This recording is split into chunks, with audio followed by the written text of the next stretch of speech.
Hi అండి. One of the most famous temples in Bengaluru Basavanna Gudi, big bull temple అని కూడా అంటున్నారు. నేషనల్ కాలేజ్ మెట్రోలో దిగితే 1.5 కిలోమీటర్ ఉందండి డిస్టెన్స్ అనేది, metro to temple distance. First చూసిన గణేష్ అయితే దొడ్డ గణేష్ అంటున్నారు. ఆయన టెంపుల్ పక్కనే లెఫ్ట్ సైడ్కి స్టెప్స్లా ఉన్నాయండి. గ్రిల్స్ పక్కన అయితే ఇలా మనుషుల బొమ్మలతో వేరుశనకాయలు కొంతమంది అమ్ముతున్నట్టు కొంటున్నట్టు ఉన్నాయండి.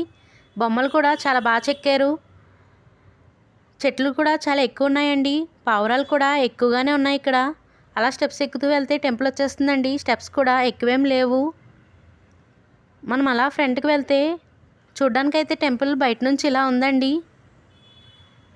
బసవన్న కూడా ఎదురుగా దర్శనం ఇస్తున్నారు. నార్మల్గా అయితే మనకి బసవన్న శివయ్య ఇద్దరు ఎదురుగా ఉంటారు కదా, కానీ ఈ టెంపుల్లో అయితే బసవన్న విగ్రహం ఉన్న తర్వాత వెనక్కి గణేశుడు అలానే శివయ్య ఉన్నారండి. ఒకసారి ఖచ్చితంగా విజిట్ చేయండి.